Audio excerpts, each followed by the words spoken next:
Hey there, folks. Rob Allen here with the People Stack, where we help tech leaders just like you achieve your career dreams and the dream lives that go along with it. And on today's episode, what I want to talk about is this false dichotomy between logical choices and intuition, or what some people would call emotional choices, because that's really what intuition is. It's every fiber of your being saying, go this way, except some part of your brain saying, maybe we should hold up. And we know that that's a fallacy. We know that just using logic is like tying one hand behind your back. You can still be effective, but you're not going to be as effective as if you bring your whole self to the party, if you bring your whole self to the challenge. And this came up for me recently when I was on the phone with a very promising individual who has been passed over several times for the next level in their career.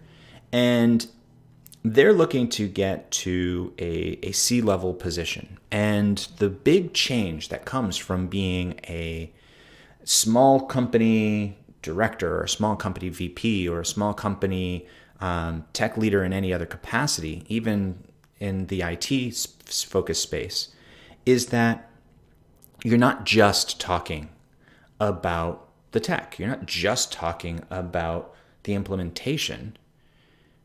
Part of the job of being in the C-suite is to be an inspiration. It's to bring vision. It's to bring a really sense of a reason to rally. And most executives know this, especially the most powerful ones, that decisions are made from intuition, from emotion, and then justified by logic after that decision is made. And that this logic allows you to recognize what really is behind that intuition. And then from there, you can present a vision, you can get buy-in, you can rally the troops to come and serve, you can rally the folks in the areas of the organization to adjust course. And when I hear people struggling to get the company to listen to them, when I hear people struggling to have the company make decisions that they know in their core are right, this is what it comes down to. They're always, often, making that a logical argument. They're coming in with charts and graphs. They're coming in with articles about best practices. And it doesn't work. You might get a little, yeah, I hear you. Okay, whatever.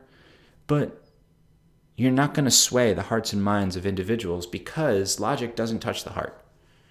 And you need to move both.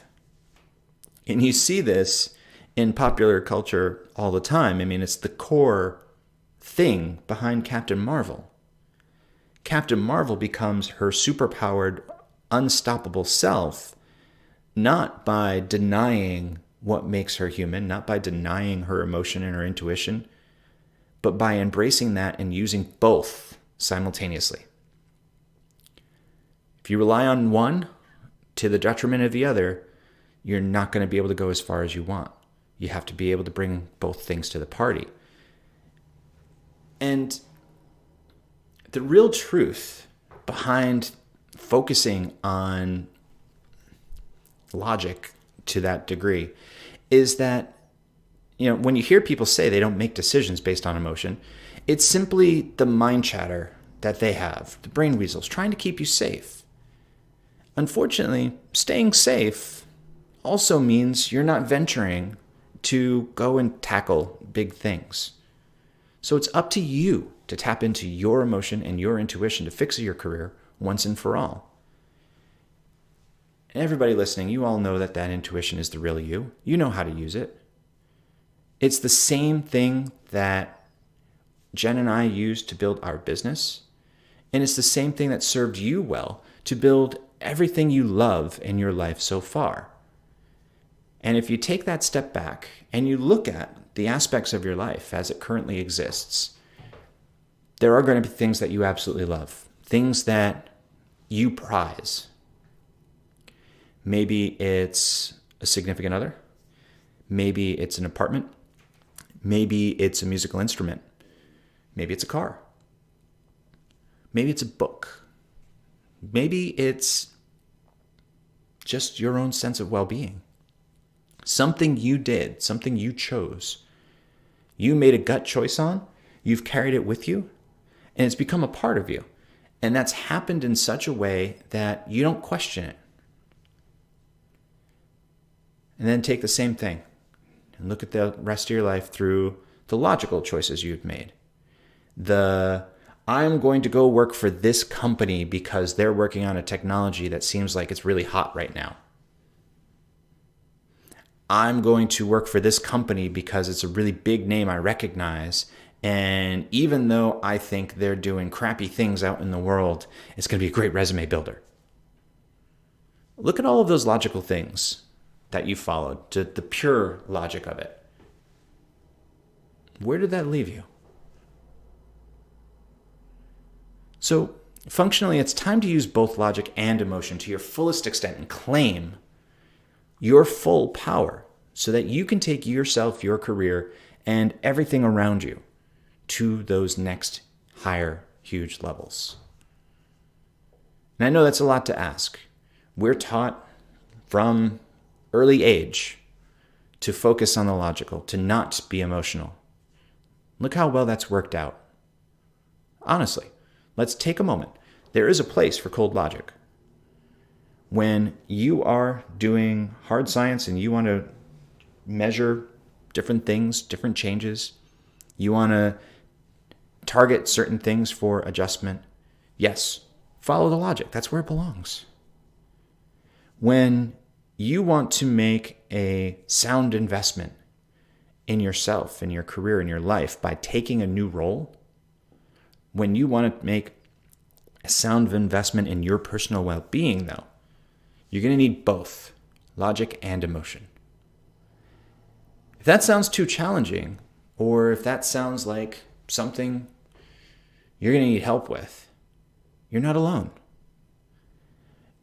We talk with folks about this type of topic all the time, and it's gotten to the point now where I take it so readily as true and well known and well understood because it's our day in and our day out that I forget that so much of the population is still trying to go with one hand tied behind their back, and there's real limits to how long, how far, and how deep you can make it out like that. So when you're trying to find yourself convincing other people, when you're trying to get something done, and the thing you're hearing back is, you don't feel like leadership to me, or you don't feel like you're technical enough to me, or you don't feel like C-level to me. There's really only one thing you're missing. So let's get on the phone and talk about it so that you can take those next steps. My team is waiting for you right now to make sure that they can help you through this and every other challenge holding you back in your career.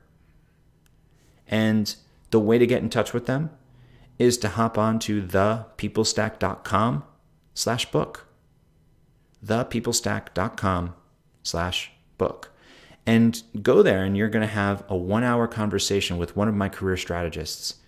And in that 1 hour, they're going to help you understand where you can be, what you can be doing, and how that life, how that world could be remarkably different from the one that you're inhabiting right now, and all for the better. Imagine if you felt about your career, about the individual pieces of your career, the same way you do about that favorite thing that we talked about earlier. How unstoppable would you be when you stop fighting with one hand tied behind your back and you're able to go all in on the things you care about? That'd be pretty powerful.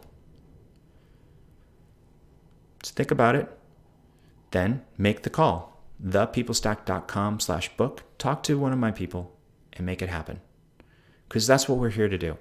Jen and I functionally are in that business of helping you make your dreams come true. So let's do it. Talk to you soon.